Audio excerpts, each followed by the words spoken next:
Hello and welcome back to the OnlyAccies podcast. Now, it's fair to say if you're watching this on YouTube, you'll be able to see it. One of us is a little bit fresher than others. Brandon, I usually start by just being polite, asking you how you are, but I feel like I genuinely need to ask, are you okay? No. How are you? No, I'm a fuck. As you can hear as well. Listen to that voice. Wow, what a fucking few days. Not good in the liver, I suppose, but no, wow. Just... I mean, listen, I'm a Scotland fan, right? Obviously, I support my country, but you do go to a lot of the games. Yeah. So you had, Saturday against Cyprus, Accies obviously on Sunday, and then you had last night against Spain. I mean, wow. Aye, no, honestly, what a few days. Like, I posted about it yesterday, how it's, as a football fan, it's probably the best couple of days that I've ever had in my life, without a shadow of doubt. Obviously, we're going about football being an escape, and obviously I don't want to touch too much in the Scotland game. It's about Accies we're here to talk about, but football's that's just escape for all you. Is like when everyone goes through shite times, everyone goes through good times, but when you get moments like that the past few days, it just it makes all the shite that we've had to put up with, both as Accies fans and Scotland fans, because it's fair to share we've had our fair share. I've not exactly picked the two best fucking nations in team to fucking have hundreds of fucking great moments with, but no, it's been unreal. But as you can tell, I look fucked. I feel fucked. I genuinely feel like I've been hit with a gritter. And it's all fucking worth it. I would do it again in a fucking heartbeat. It's just so good, man. Let's talk then about the Accies, obviously. Now, we said our thoughts before the game when we did our pre-show, our warm-up. So let's talk about the game, the day itself, sorry. So let's start where we all started, which was the pub beforehand. Whether it's the Vaults, the Bay Horse, whatever it is you end up before the game. I mean, that in itself started the day off brilliantly. Everybody in great form. The pub was packed at the Vaults anyway where we were. The pub was packed. Everybody was in high spirits, and it was more just looking forward to the occasion rather than everybody being super optimistic about the game itself. I mean, what was it like for you? I mean, it was brilliant. Well, obviously, quite a lot of my pals, the people I go to the football with, they're all Scotland fans as well, so we obviously were very cautious with how much we drank earlier on the Saturday. So I think all of us were a bit worse for wear. Obviously still a bit drunk, I think, when we woke up the Sunday. And the vast majority, I think there was about 50 of us in total, all met at 9:30 in the morning. I won't reveal the location, but we met at 9:30. We started getting bevied up at 9:30 and took it from there. Obviously, the pub then opened at, can't remember if it was 12 or 11:30, so we'd been out for 9:30, and we all went to the Vaults, and like you says, pub was mobbed. Bay Horse, the videos I've saw for that was mobbed. I think quite a lot of different places were all extremely buzzing, extremely packed, and like you said, mate, the fucking atmosphere was buzzing. There wasn't a sort of, although you wouldn't have found an Accies fan that was very optimistic about the result. Like, there wasn't any doom and gloom in there whatsoever. It was all just positive vibes. It was all just everyone was having a laugh together. Everyone was in very high spirits, and everyone was getting along, and it was brilliant to see. And I think that, like you said, that just set the tone for the day. Even though we weren't that optimistic, having that sort of feeling around about us, it's not something that you get very often. You don't get to be surrounded by that many Accies fans in that much occasion, and you were seeing people that you hadn't seen in a very long time as well, which was something I really liked as well. And no, it was before the game in the pub, it was a brilliant atmosphere, and it was just brilliant. It was, man, it was brilliant. I mean, when we were on the bus and the teams came out, it's fair to say that was maybe a moment of pessimism for a lot of people, because it wasn't the lineup we expected. We also, I mean, we spoke about it in the podcast as well. We fully expected the five at the back. So when the lineup came out and it looked to be like a 4-3-3, and the likes of Marley Redfern was starting, Lewis Smith was starting, people who we didn't expect to start, Ashley Seal being another one. Like, I remember when that came out and Latimer was sitting ahead of me, and he turned and said, has the team came out yet? And I said, yeah, and I read him the team, and as I was going through it, he kept going, you are taking the piss out of me, aren't you? And every time I had to go, no, I'm not, etc. But we have to give credit where credit's due, because we criticise when we criticise, but when somebody gets it right, we have to praise them. And I think, going off that first half performance, I think John Rankin got it right. They very rarely threatened us in that first half. Whenever balls came into the box, Dan O'Reilly was dealing with 90% of them with his head. And I don't want to say we were all over them. I don't think that's right. But we had the majority of possession. We played the majority of the nice football, and we had the majority of the chances in that first half. No, I totally agree. I think the only point of any negativity throughout that full day was when we saw the team line up on the bus. Like, we were on the bus, it was again in very high spirits. Everyone was having a good laugh. Songs were constant. Everyone was enjoying themselves. Team lines came out, and there was a few names on it. I don't think many people agreed with. No. I don't think we it's not what you would expect. Team. Obviously, we spoke about when we felt the turning point in our season was where we started to see results happen. It's we went to a certain setup. Yep. I'm not saying the setup in which he played on Saturday was the same to that at the start of the season, because it wasn't. But it was of similar nature. Yep. Obviously, the four at the back is something which we've been a bit. We've not been convinced by. But that being said, the players that he's played in the four at the back are a lot more. Far more, what's the word I'm trying to say? You'd be far more comfortable with the four at the back. Right, okay.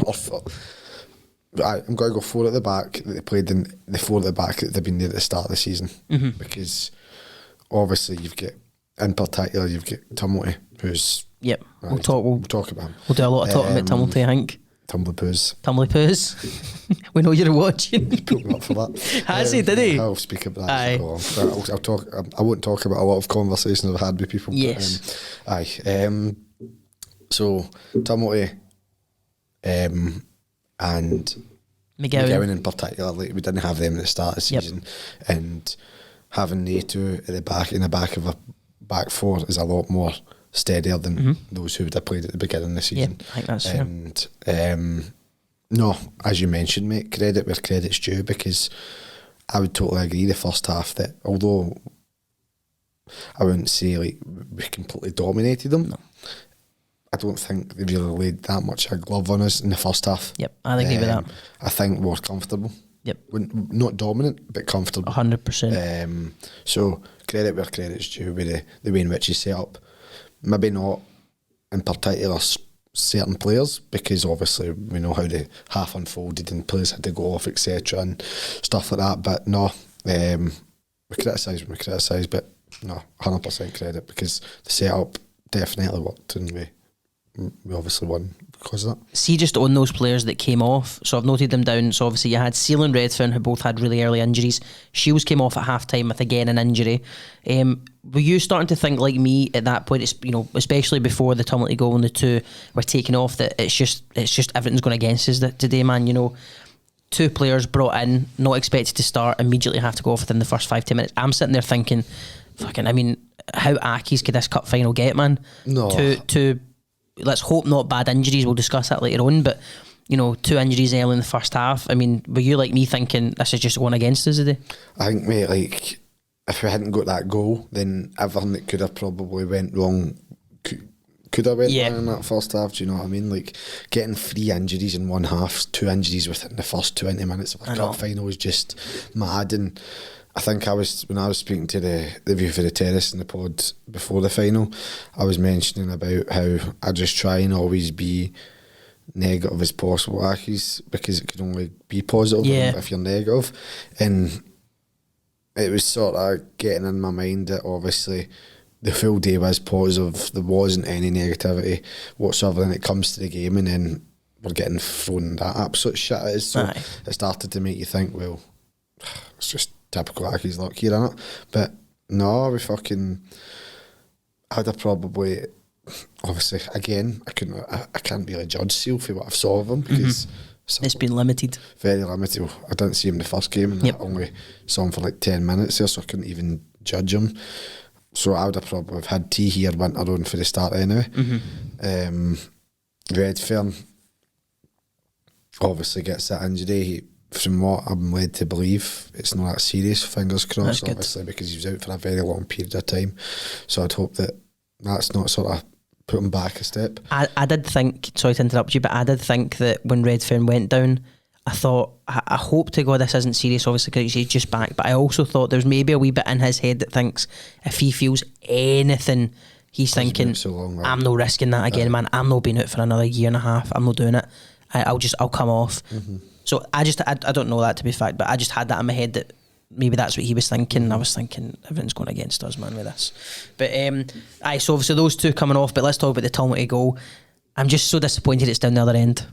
I wish it was our end, man. No, I totally agree, but that being said, fucking video and clip right now. Aye. The scenes was just unbelievable. Like, there's been, obviously, I just can't stop watching content. I'm lying in my bed just watching things over and over again, from whether that be TikToks related to the football, whether that be videos related to football, pictures, everything. And I think I've watched that goal 100 times, man. Yeah, no, it's brilliant, honestly, and really well taken goal as well, because to take a ball down for a corner in the way in which he has and then to batter in with his bad foot was really good. And I think he was getting a bit of stick as well from the Rafe fans, obviously being a former Rafe player, even though he was, I think, their player of the year for like 2 seasons in a row or something, hence why he got a move down south. If it was going to fall for MD that game, falling for Tumulty, man, was like written in the stars. Do you know what I mean? As you said, being a former player. But I mean, let's go into the second half, because before we talk about the performance overall, there's quite a key moment that defines that performance, I think, and that was O'Reilly sending off, because that kind of started that backs to the wall kind of performance we had in that second half. First of all, do you think it was a red card, yes or no? No. Cool, I'm glad we agree on that. I mean, I can see why it's given. Do you know what I mean? It's there's no point in being that delusional and saying that you can only see where it's been given, because you can to a degree, but hand in the face, it's always going to be questioned. Yeah, you're going to get a question. You're going to get the question, but in my opinion, it's not a red card. I think I don't know if it was yourself or no, it was Lewis McCallum I was speaking to about this. That I don't know if you noticed prior to the game that a lot of the Rafe Rovers fans were pretty much castrating that referee, saying how he never does anything good for them. They were dreading him being the referee, that they'd already lost the final essentially because he was appointed the referee. And I think even leading up to the red card, he gave us fuck all in the first half. Do you know what I mean? So like, many. Obviously, the fans were on his back, sort of giving him jip because of the decisions he was making, but we're getting absolutely nothing off him. And then that was just sort of confirmed with the red card being given it any sort of remote chance of, I'm not going to say helping them, because I'm not going to sound as if I'm trying to say that they were attempting to fucking help us lose the game. I'm not going to say that, do you know what I mean? But I just, at the time I thought it was a red card for where I was sitting, right? But having watched it back again, it's never a red card, and it's frustrating as well, because I thought it was one of O'Reilly's best performances. I'd maybe even go up and say it was one of his best performances of the season. I agree. Nothing was getting by him. Like, every ball that was getting chucked in, he was clearing it. He was sliding in. He was doing really well, and I think that was a bit of a... I think that performance could have been helped by some of my comments prior to the game, which he made sure he knew about in the pub, put it that way. Listen, I completely agree. I mean, I thought everything that came into the box Dan really dealt with. It was brilliant. And listen to me try to suck up his arse now because he gave me a bollocking in the pub. But no, it was really good, mate. Tell us about that, please, a wee bit, because it is a good story, man. Obviously, no, I think I'll go into more detail about talking about the aftermath. Right, okay, fair after enough. It, but no, yeah, I'll talk about it later on. But no, I really just pretty much made it known that he'd watched and he had. And I'll explain it in a bit more detail when we speak about all the moments, because there's certain things I feel I can mention on the podcast that are funny, etc. And there's certain things that I can't mention. Right, okay. Just to wrap up the Dan O'Reilly red card talk, we appealed it. We heard that today, as of recording, which is Wednesday, the appeal has been rejected. Now, as we both said, we disagree. We don't think it's a red card. We're not stupid enough to say that it should never have been given. As soon as a hand goes to the face, the referee's always going to question it at least. Just disappointed that the SFA have obviously since looked at it and thought, nah, withheld that decision. So I don't understand that. But it's frustrating because obviously now we're without him going into a big game. Yep. On Saturday, obviously we'll touch on that at the end of the pod, but that's the most annoying thing about it, is the fact we're going to be missing him on Saturday. It means we're going to have to revert to changing the way in which we're set up, etc. So we'll discuss that a bit later on. Now, before we talk about the full-time celebrations and what happened afterwards, I'm going to tie this in with a fan question we had on Twitter. Somebody, Alistair it was on Twitter, has said just about how good Tumilty was. He played at right back, left back, he played at right wing, or right midfield at one point in the game. So he has asked us to go through the team and give a rating for each player if we can. So I've got mine noted down. I know you don't. And can I just say, although he was so good in that match, that wasn't Tumilty's best performance of the day or night, put it that way. It was fucking hilarious. It was fucking hilarious. Cunt is insane. Absolute insane. I've touched on that a bit later on as well, but even though he was quite possibly our best outfield player. Yep. Well, I'm glad you said that. I think his best performance came off the park. Right, okay. So let's start with start with the best place to start. That was our man in the match. I think we both agree, and that's Ryan Fulton in goal. I mean, some of the saves he pulled off there was like another one whose best performance was nailed in the park. But like that performance reminded me of something like a Michael McGovern. Do you know what I mean? Backs to the wall, pulling out big saves when we needed it most. I mean, the one you don't see at the game, and I certainly didn't, you see it in the replay, is the header that bounces down on the line and he somehow manages to scoop it over the bar. I mean, genuinely amazing. But the one that sticks out to me was a very Michael McGovern save, and that was on the left-hand side, and he just comes out, makes his body large and blocks it for a corner. I mean, he did say no fuck all about that, to be fair. Oh, did he? All right, okay. Well, I thought it was a brilliant save, but that's him probably just fucking. But that's like 88th minute. No, like unbelievable, man. So you're rating him out of 10 for his performance on the pitch. What are you rating? I mean, I wouldn't say it was fucking like. I think it's quite harsh, but I'm going to give him a 9 because I think a 10 would be, because I think he was solid. He didn't put a step out of place. He didn't do anything wrong. I just think a 10 would have been if they bombarded us a lot more. I don't think they were at that level. There was 3 unbelievable saves. Don't get me wrong, and it's very harsh. I'm only giving him a 9 probably, because he was our man of the match, but. If I could do 0.5s, I'd probably go a 9.5, but I'll give him a 9 because I just think a 10 out of 10 on a football park you don't see very often. So quite harsh maybe, but I'm going to give him a 9. No, listen, he was unbelievable. Listen, he didn't step a foot out of place. Everything that he could do, he did do. It's just I think the 10 would be. It'd be very hard to give any footballer a 10 out of 10 in a football park. No, listen, I completely agree. I gave a 9 also in mine that I'm noted down for the same reasons. Going on to Tumbly Poos, what's your rating for him? 9. 9. Again, I think we're matching here. I think the reasons for that is, as you sort of touched on there, he played right back, left back, we touched the centre back, right mid. He was all over the place. He scored the only goal of the game. And he was brilliant, constantly digging in, that sort of never die sort of attitude with Accies, like tackles flying in, winning the ball with the tackles, stuff like that, and just giving 100%. So I'm going to give him a 9. Completely agree. McGowan, a commanding centre back performance, captain obviously for the day. 8. Same. I feel like there's not going to be a huge amount of discussion in this list, but no, I completely agree. I think he's playing, obviously, McGowan's came in on loan. Again, he was hilarious, and I'll touch on him a bit more off the park as well. But I think he didn't step out of place that often. I think the only one thing which you could maybe fault him for, and it's quite harsh to say you could fault him for it, is when Fulton's made that save, made one of the saves, when he's sort of kicked the ball off the player and the player's managed to just get around him slightly and Fulton's made the save. But again, he's playing at centre back. he's lost his partner for the vast majority of the game, so he's having to probably change the manner in which he's playing because he's got new people surrounding him and stuff like that, which isn't hard to do. But as you said, it's like he's the players that his centre back partnership, his right back on his side has also changed. Exactly, so it's not hard to adjust to that sort of thing, especially in in a cup final. Do you know what I mean? So no, he deserves an 8. I think he was commanding. He didn't step out at all, really. So I'm going to give him an 8. Dan O'Reilly.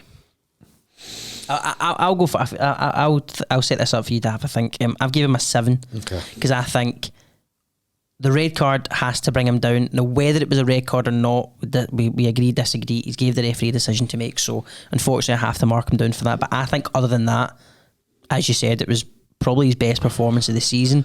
I know. I think it's really harsh, like you've said. That's why I was thinking about it in my head there before you've gave your decision, because if someone gets a red card, regardless, you need to take marks off. Sorry, Dan. Sorry, Dan. Please don't hit me.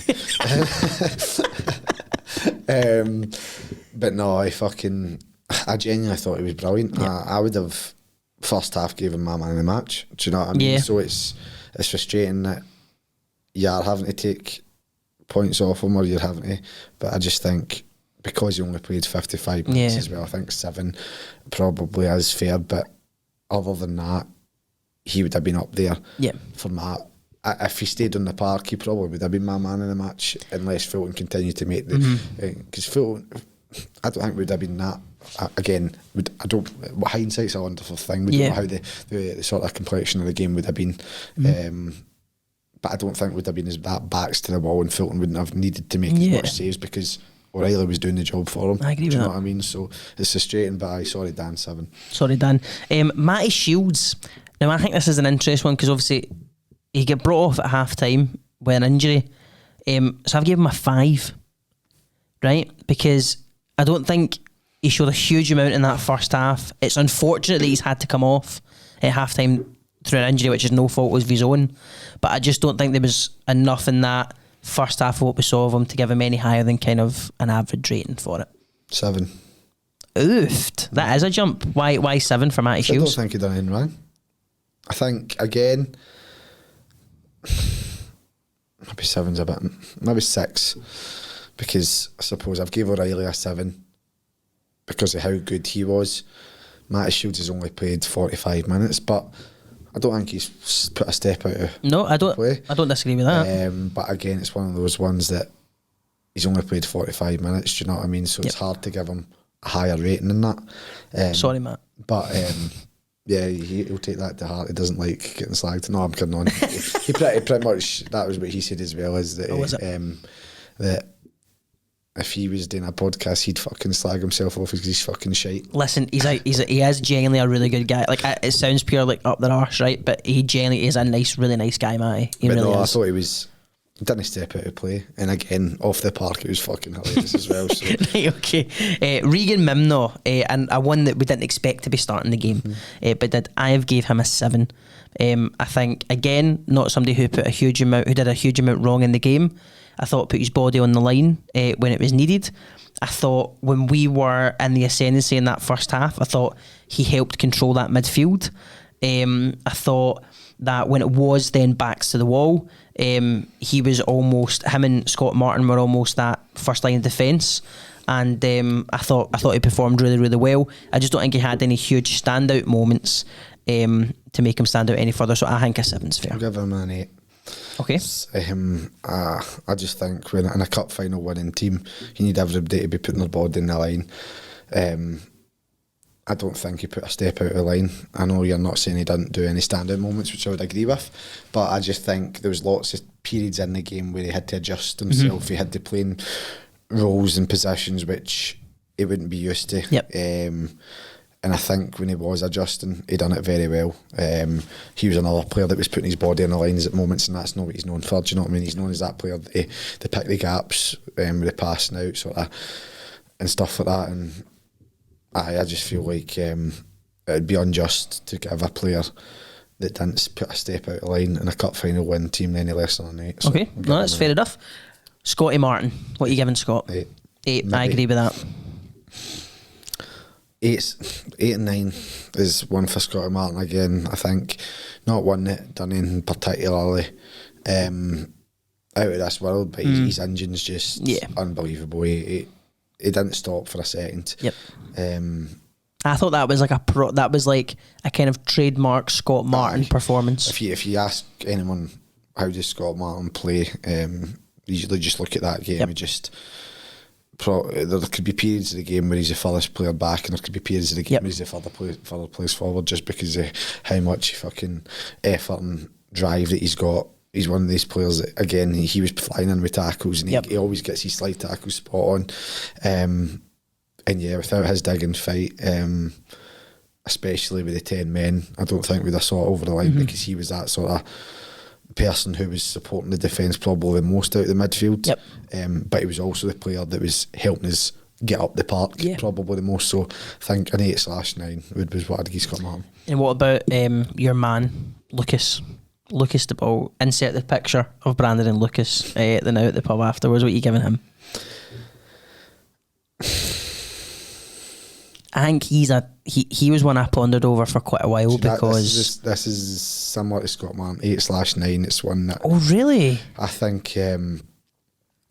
There was so much. And I think because we know the type of player Lucas the ball is, he probably doesn't get credit where credit's due at times, because there's periods where you just watch him on the ball and how he managed to get himself out of situations. He could. It's like.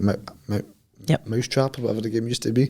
Managed to get himself out of these. No, you're absolutely. It is Mousetrap. You are right. Aye. You know what I mean? It's just that was a funny reference. No, you're right. Like there could be 3 players around him, and he does like a Zidane turn, like hits it by one, and then gets his just completely out of danger. And I think there was so many periods in that final where he took us out of danger in his own doing, just by his own sheer skill.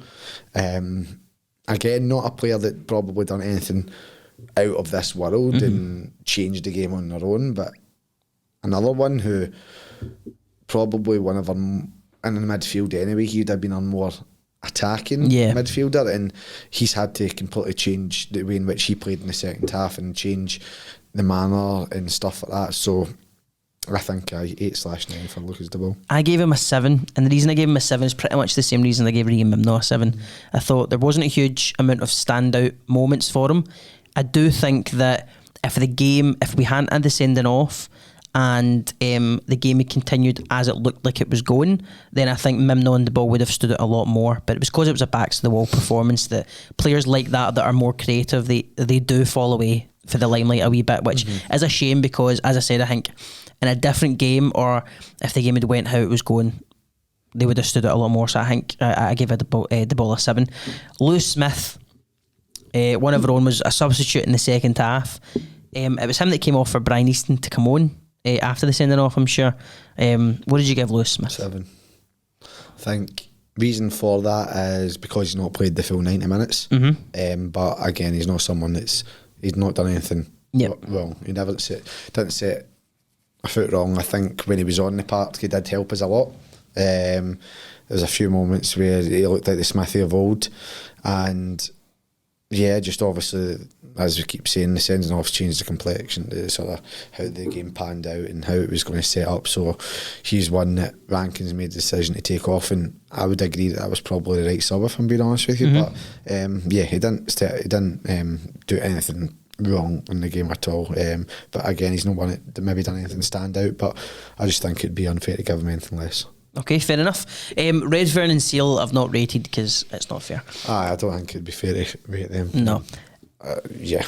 Redfern maybe a 10 out of 10 for off the bat, but okay. Brian Easton, I gave an 8. Okay. I think him and McGowan, when he came on, he had 35 minutes of sheer backs to the wall. And I know we joke about, or we speak about, as he passed it, this is going to be, it looks like his final season anyway. His legs are gone and all that, but I thought that was a really, really good performance when he came on. As you said, with McGowan, he came on fresh, while the backs to the wall, and had to join that back four. Had to help command it. He cleared the ball off the line at one point as well. I thought he was excellent when he came on, so I gave him an 8. I'll give him a 7. I don't think he was on long enough to give him. But again, that's not a discredit to how he played, or that's not to say that he wasn't brilliant, because when he did come on, as all the points you've said are spot on there. We obviously speak about his legs being gone, and he's sort of he's past it, and it's the stuff like that you see a lot of fans saying, which whether or not you believe it, it's a different thing. But no, he was solid. Didn't put a step out of foot. Didn't step foot out of wrong. See, I can't even speak right, honestly, man. Honestly, God. But you get what I'm trying to say. Yeah. It was brilliant, and it was a solid performance from McGowan, which ultimately, with 10 men, backs to the wall, helped us go over the line and win the cup. Alright, so Easton, now Tom Sparrow came in, another one I can see from your face, probably had a better performance off the park, but came in at right back, pushed Tumulty up the pitch. I thought he did really well, actually. I've given him a 7. I thought pretty strong performance. As I say, came in at right back, which is where we said is probably his better position with us. And I thought he'd get dug straight in. Again, another one who put his body in the line where needed. No massive standout moments, but I think a 7. I think 7's spot on, mate. I think Sparrow's one I touched on the View for the Terrace before the game, because Craig Fowler was asking me questions about the players we signed, etc. And pretty much what I said to him was, he came in, he looked brilliant. He unfortunately got an injury. He then get back in and was playing in positions that just wasn't what we knew him for. Sorry, fucking speak right. And that's when he's maybe came in some criticism. I don't know if he has came into criticism, but I don't think people have expected. I just think when he first came in, he was playing at right back. Obviously, before we signed Tumulty, he was looking good in my opinion. He didn't put a foot wrong in any game that he played in that position. He obviously got injured, then he was through into midfield, which probably isn't his natural position. And he's still a young boy as well. Do you know what I mean? But Sunday, there he was brilliant. He played in his natural position, didn't put a foot wrong whatsoever. Again, no standout moments, but he done the job that was required of him. He was digging in, and he was one of the players that, as they all did, helped us get over the line. So I think, yes, the 7's fine, because he's only played a half as well, so I'd go for a 7. I think I've been really harsh on Matty Shields. The more I think about it, give him a 5. I'm going to bump him up to a 6. Dario Zanata came on as, I thought initially he was coming on as a kind of like a wing back. I thought initially. He seemed to then move into kind of midfield, played more up top with T, and he was another one who enjoyed himself after the game, but we'll talk about that. But Darryl's in the game. What are you giving him? As you, off the park, he's man of the match, put that way.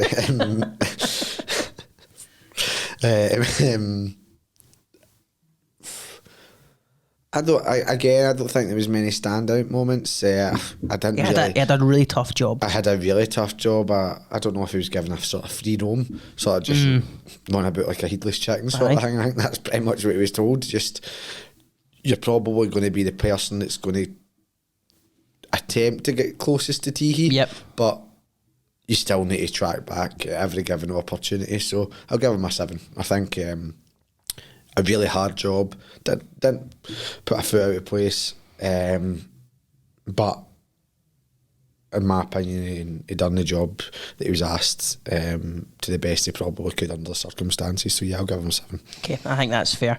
And finally, Teehee. Now, I was harsh on Teehee in the previous episode, and you gave me stick for that. I think rightly so. I still don't think he's up to scratch, but I thought he had just like an unforgivable task when he came on. And can also get skegged. He did also get skegged after. It's a fucking brilliant video that was sent into about so many group chats I'm in, being like, hey, have you seen the Aki celebrations? And all that was brilliant. Teehee, I thought, just had a thankless task up top, man, especially as I said after the sending off, man.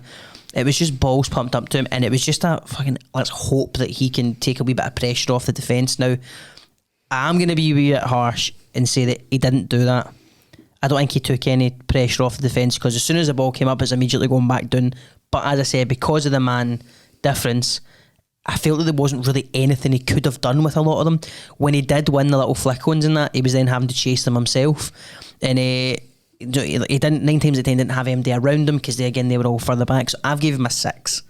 Again, I think maybe a wee bit of pity just because of how thankless that task was, but I think a 6 is fair in my opinion. A 6 probably is fair. He's not played the full 90 minutes, but again, you can't really question the effort. Do you know what I mean? It's a thankless task. You're not going to see many players that are going to be able to do much better. Do you know what I mean? Unless they have a sort of standout moment or a standout game. So balls are just getting pumped up. It's really high balls that you're just hoping that you can bring down and stick, and it's not an easy thing to do. Do you know what I mean? It's not a type of role in which we know best suits him. So it's a hard one, but again, can't fault his effort, I don't think. And I think a 6 is fair enough. Alright, now let's bin that off. Let's talk about after the game, because now I'll tell you what I know of, because I left in class. I think actual still talk about in the game. Okay, what would you like to discuss? It's just obviously before the end of the game as well. I think we need to touch on the fans. I think. I think the noise. I don't know if this is us just being fucking, what's the word, bias, but I think I see people on social media and they always talk about, Accies fans, small numbers, blah blah blah, tin pot, all this shite. Every single team I've saw say this about us, although we might be outnumbered by whatever. Well, I didn't hear fucking Rafe all game. Well, do you know what I mean? I think Accies fans were, although I don't know what the difference was, they were nearly twice the amount of us. And I think we had 21 and they were about 37 or something like that. So over 1,500 more about that. And Accies fans are fucking, although we were winning, were far louder. I agree. By a mile. I thought the fans, and I said it in the video, I thought the fans were outstanding. They were. From the first minute. Now, there was a wee period in the second half when it got quiet. That's when it was really back to the wall. And as you said, I was the same. I sat for the majority of the second half, head in my hands, just praying. No nails, man, honestly.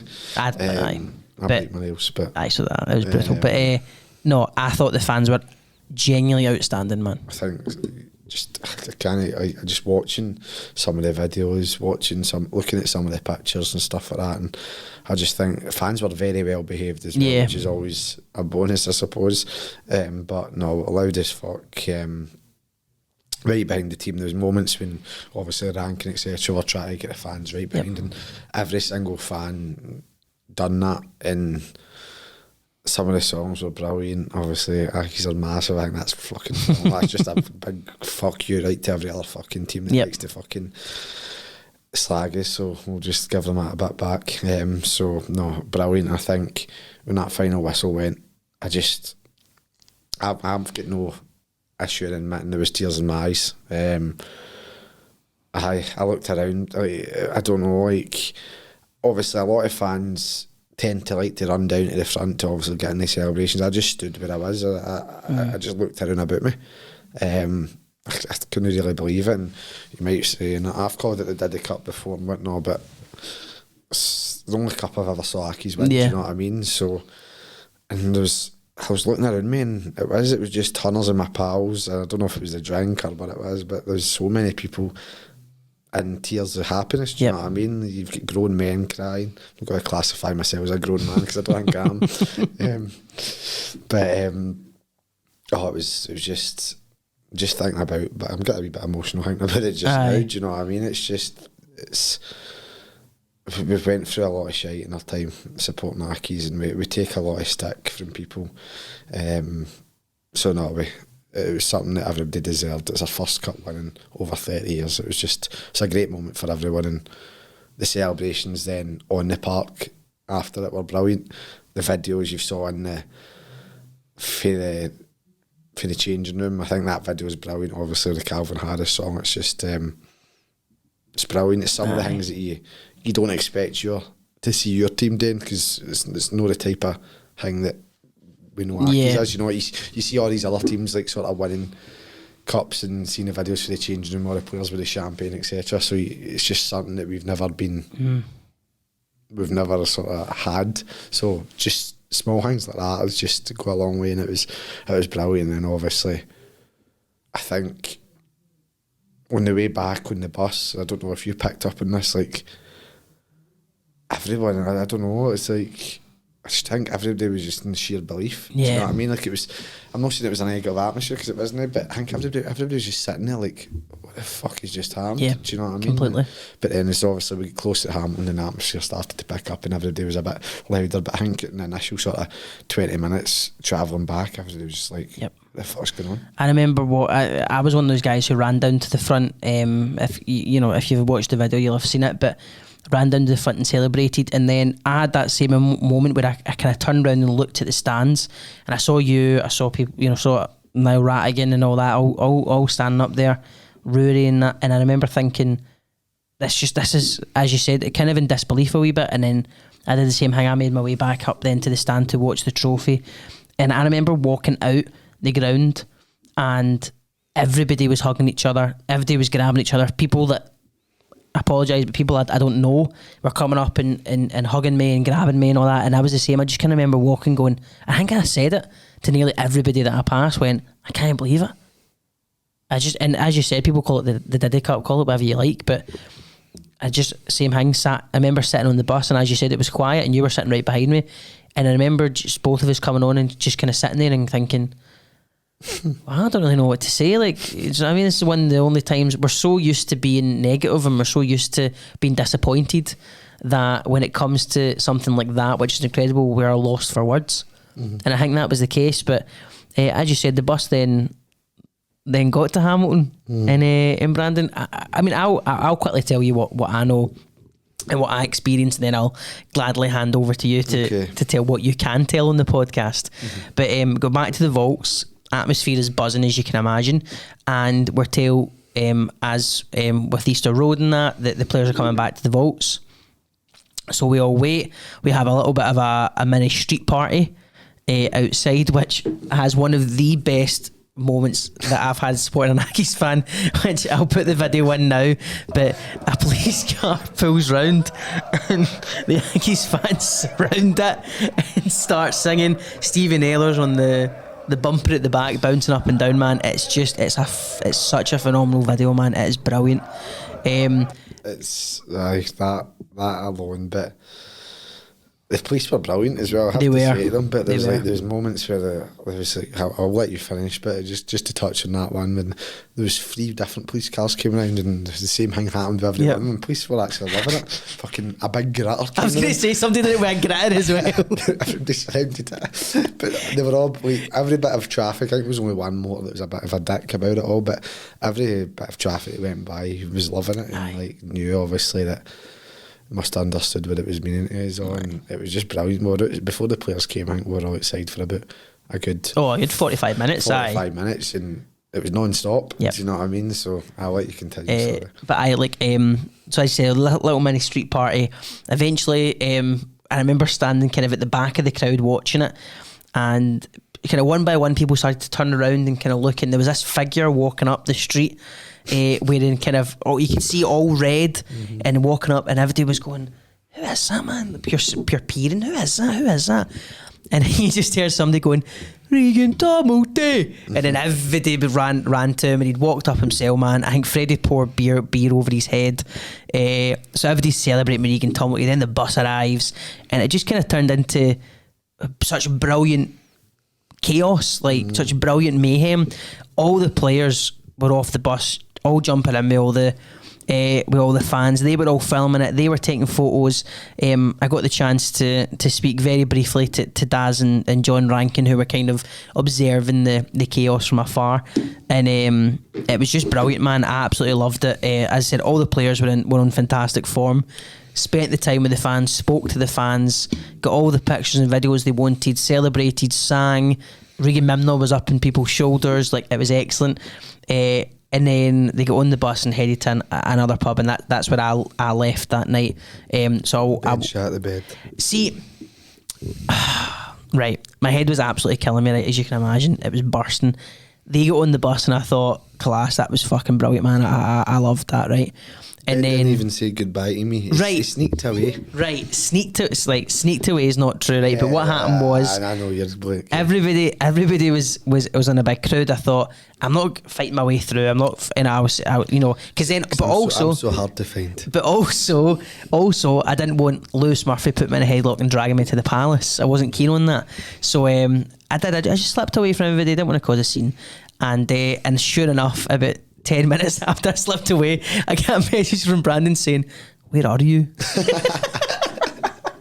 Where are you? But listen, it looked like I'll happily hand over now to Brandon, because it looked like a fantastic night from there on. And tell us what you can tell us, but it looked amazing. Okay, so we've experienced all that outside the vaults. The players came, stuff like that, and got to sort of celebrate with the players and whatnot. I think we were sort of sitting in the vaults after the players had left, and I noticed that someone noticed that there was a tweet to Accies saying, "Send XYZ back into the Bay Horse," and then I think Accies responded saying, "Will do." Mm-hmm.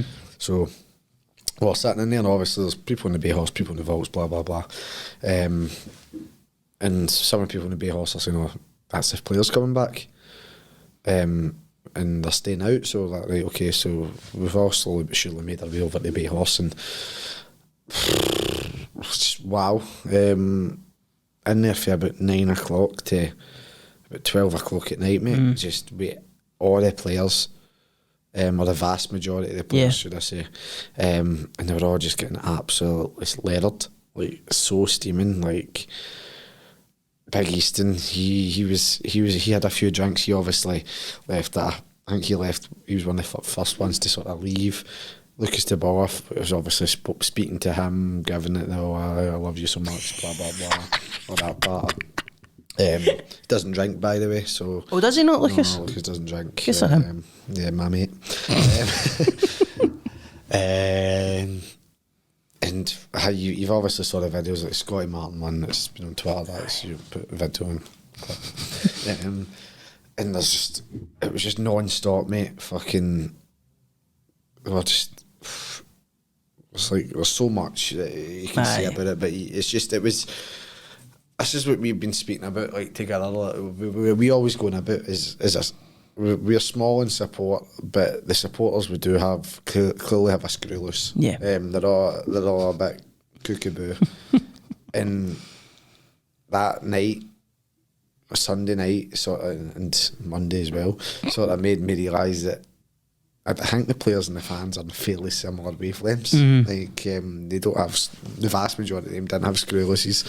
I had a lot of screw looses. Sorry, see, I can't even say it right. Shows how much screw looses I have. But there was just so many individual performances of that full night. So obviously we've been in the Bay Horse, and I'll touch on that again, but then we'll make our way to the Palace, blah blah blah. But like, for instance, Darius and that, he's a fucking loon ball. He is crazy, man. He's just fucking, he's dancing, drinking everything. He was loving life, do you know what I mean?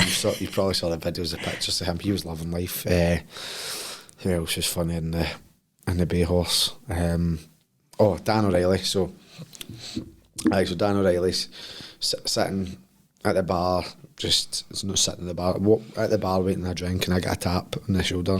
Brandon, come on. Dan? Dan? He's like, if you ever say that you would start Brian Easton over me ever again, I will not be happy.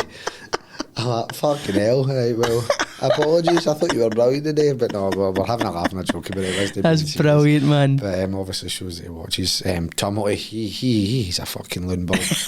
He was just, I'll send you a picture and you can insert a picture, but he was talking about the podcast and how he listens to it, and he thinks the content we do is brilliant. And that's one thing he did say, he was really appreciative of our advertisement of the game. He thought that helped a lot. So he was really appreciative of that. But he was absolutely steaming. He's walking about with just a big massive bottle of wine on. Absolutely gone. I think you saw the videos of the Mr. Chef. Oh yes. Oh yes. He was hilarious. He was loving life. Holding a big ice cream cone. Who else? Fucking Sparrow, he was insane. He fell asleep in the Palace, but again, I'll touch on the Palace after the Bay Horse. See, just quickly on Tom Sparrow. So the next morning I woke up to a message from the Stoke City, wait, I'll get you the name of it, the Stoke City podcast, Every Step Along the Way. And I'm pretty sure it's like the equivalent of Stoke. They are, however, sponsored by, also involved with TalkSport. It's quite a big deal, you know, good few thousand followers and that. They DM'd me just saying, any chance you could give us a wee bit just about our podcast? We're talking about players that are out on loan. Give me a wee bit about Tom Sparrow. So this is the morning after. So I catch up, I go, yeah, no worries, man, I can do that. So give them the usual spiel about how he's getting on, what position he's playing, how he's doing, etc. And he asked me about how he's settling in. And I said, well, I know that he was at the nightclub, the local nightclub, with all the fans and the players. I'm pretty sure he's settling in pretty well, mate. Don't worry about that. Don't worry about him settling in. No, he was getting on really well with everybody. He was another one that he's got a screw loose clearly, but he was loving life. Every one of the players were loving life. I know what end of it, like individually name them, and no, I've already done that with a few of them. But no, the Bay Horse was brilliant. Like some of the music, everybody was joining in with each other, and everybody was just mingling together, and you wouldn't see that at any other fucking club. It's just that was kind of something that I was going to talk to you about. Was, and I think everybody who is a fan of a quote unquote bigger club, when I was speaking to them afterwards, and whenever I told them about the players were all down at the pub, they were all celebrating, they all went out with fans like to nightclub afterwards and all that, and every single one of them was like, man, that is brilliant. And it does make you realise that doesn't happen at any other club. Do you know what I mean? I think it's just mad. Like, obviously we've spent the full night together in the Bay Horse, and then the players have walked for the Bay Horse all the way to the Palace in their full kits. Yep, medals round the neck. And went to the nightclub, went to the Palace and again, I've tried not to go into too much detail about things that have been said, things that happened, because it's no, but they were on top form. They were all fucking hilarious. One thing that I thought was fucking really funny, there was a point when we were just in the Palace, and fucking we were just like, a few of us were sitting talking. I think I was sitting talking to Lewis Smith, standing talking to Lewis Smith just beside the bar, and next thing you know, like, I look and Lewis Smith had disappeared. Dylan McGowan had slide tackled him. And he was just lying on the fuck's sake. He was another one. I heard a few things about Big McGowan. McGowan he's a big shagger, man. He's hilarious. He was asking to be on the podcast. He kept bringing the podcast. Was he? Get him on, man. Fuck it. But no, he was funny. But no, like Matthew Shields, he was brilliant as well. He was hilarious. They were all brilliant. It was just, it's just, like you mentioned, mate, telling people that you were in the Palace with all the players in their full kits. And, you know, sort of, they were just mingling as if they were one of you, and we all get along. And that's one thing that, although obviously people have started to state some of their boring worries about the bender that the players are, some of the players that might have been on, I think having that between fans and players surely can only have a positive effect. I agree. For the outset of the rest of the season, because that just togetherness, not every cunt like getting on. It was just you wouldn't have thought that they were players and we were fans. I thought they were all as one. We were all just these very silly boys and men fucking getting pished together like a usual night out. So one of the best days and nights of my life, without a shadow of a doubt. I don't think it'll be very hard to top that. I've spoke to a lot of people, and we've obviously spoke about Easter Road, but I think just the whole outset of the day and how it went after it and whatnot. I think result wise it doesn't top Easter Road, the manner of it, but I think as a day, I think it beats it. See, that's interesting. It's a very, very hard one. Hold that thought, because we will come back to that. But I've touched on that a bit more detail. But again, to go back to the togetherness and how it was just, it felt normal, and we're all, I think that can only be positive for the rest of the season. I hope it does, because hopefully that can, I think saying I don't want to say kick-starters, because we've lost 15-13. Do you know what I mean? So it's hard. It's a bit, obviously we had that period where we we lost 3, and we're thinking that's it over. That's it over. Do you know what I mean? But that's put a bit of feel good factor back into, and I just think, I hope that moving forward that'll have a positive effect. All it can do is galvanise us, if anything. As you said, bring fans and players together more than anything else. I am sorry, Brandon, though, we are going to have to talk about league action. Talk about what? League action. Yeah. I know, we've got Dundee at the weekend, mate. We'll make this quick, though, because we do need to wrap up. But listen, Dundee this weekend, massive game. How are you feeling about it? How important is it for... Can I just go back? Of course, yeah. Sorry, just did you not have another funny moment when I thought, I completely forgot about this. So obviously, players have all went to the Palace to pay hosting it. Obviously, they needed to have some sort of supervisor there, so Greg Hall was actually there the full time with I heard about that. Just watching their every move, making sure everyone was alright.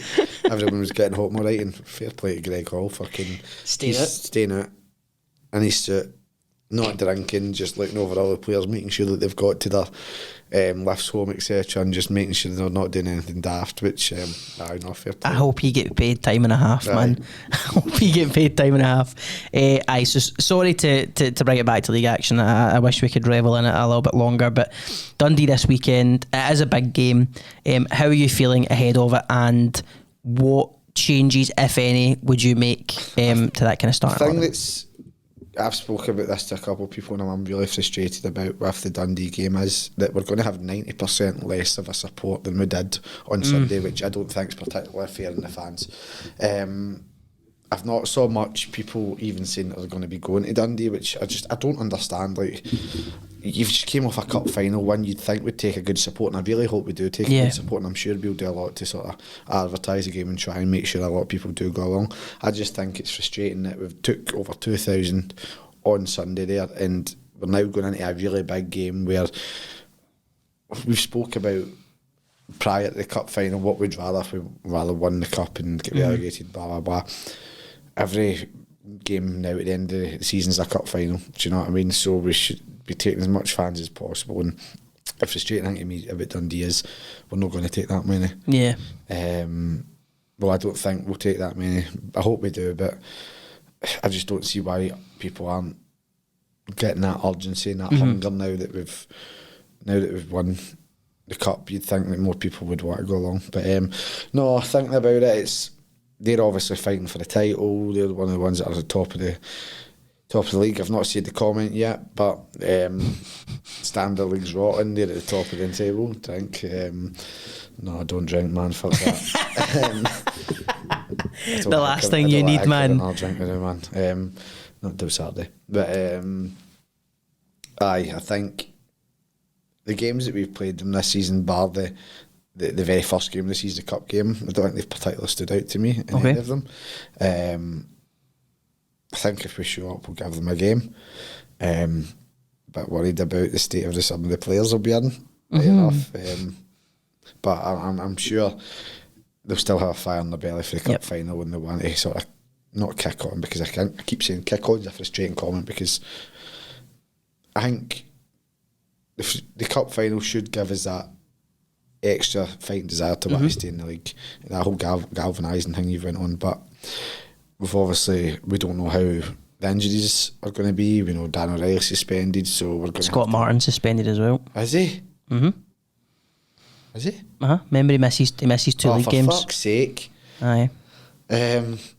Maybe that's why he went on a fucking 8-day bender. Maybe that's why he is. He's like, I don't need to worry about it. But aye, so Dan and Martin we know are definitely missing. Redfern, Seal and Shields are all kind of, we don't have an update on them yet. But another case of, it's not really written. Everyone seems to be against us going into it, I suppose. So we'll see what happens. Said that about the cup final. Right, Brandon, very quickly, because we do need to wrap up. We do have some fan questions. We're going to make these quick fire. I'm just going to ask for a quick answer from you, and we'll both get it and kind of see how we get on. Right, half and half scarves, for or against? As memorabilia, yes, would never wear it. Okay, fair enough. Your favourite Accies game that you've ever been to? I'll change that to favourite away game you've ever been to. Away game? In what context? Favourite Accies away game? Was a cup final in a away game? Technically, I suppose.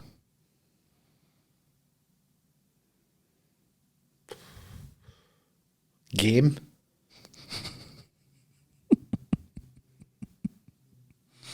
Easter Road. Game. Yep, I completely agree. I think as a day overall, I'd have went in that cup final just there, but as a game, yes. By the way, half and half scars, same as Brandon. Memorabilia, I think they're quite cool, depending on the game. Because see on that, I paid £20 right before the game. They were only a £5, right, to be fair, but I gave a donation to half so for it. Right. For these big that hats. Fucking gave it to Regan Mimno and never saw it again. So what Regan Mimno owes you £20? Is that what you're saying? Nah, I bet. Aye. I'll let him off. We'll let him off. Right. One is a medal. Aye.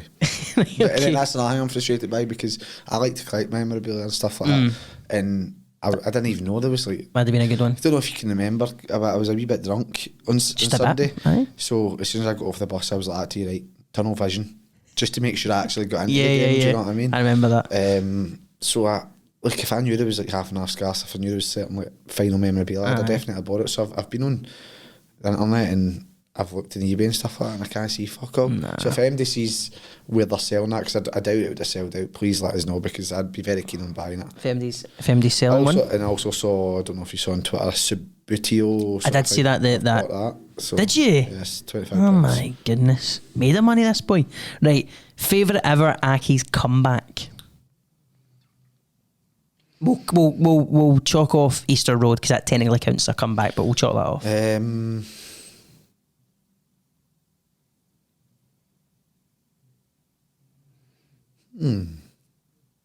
Mine's just quickly, while you think, would be Hearts at home. Ali Crawford and Jesus. Cowden beef. Interesting, okay. Aaron McGowan or Regan Tumulty? Remember Regan watches these? That's a really hard one, by the way. Isn't it? Because Tumulty's only been here, but... Exactly. We saw a lot more Aaron McGowan. Do you know what I mean? No comment. Okay, fair enough. Regan, he's staying in your good books. I would say you're Regan, by the way, just to let you know. And finally, Lucas de Ball, Callum Smith. Do this every time. Lucas de Ball, Connor Smith, and McGowan. Pick one to get a permanent deal. Lucas de Ball all day long. Completely agree. Glad we said that. Guys, thank you very much for watching. We really appreciate it. As Brandon says, Dundee on Saturday. Get along, support the boys as always. Information, all you need is in the description or on our socials, also linked in the description. Brandon, do you have one final thing to say before we go? Fuck the well. All right, thanks a lot for watching, guys. We'll see you again soon.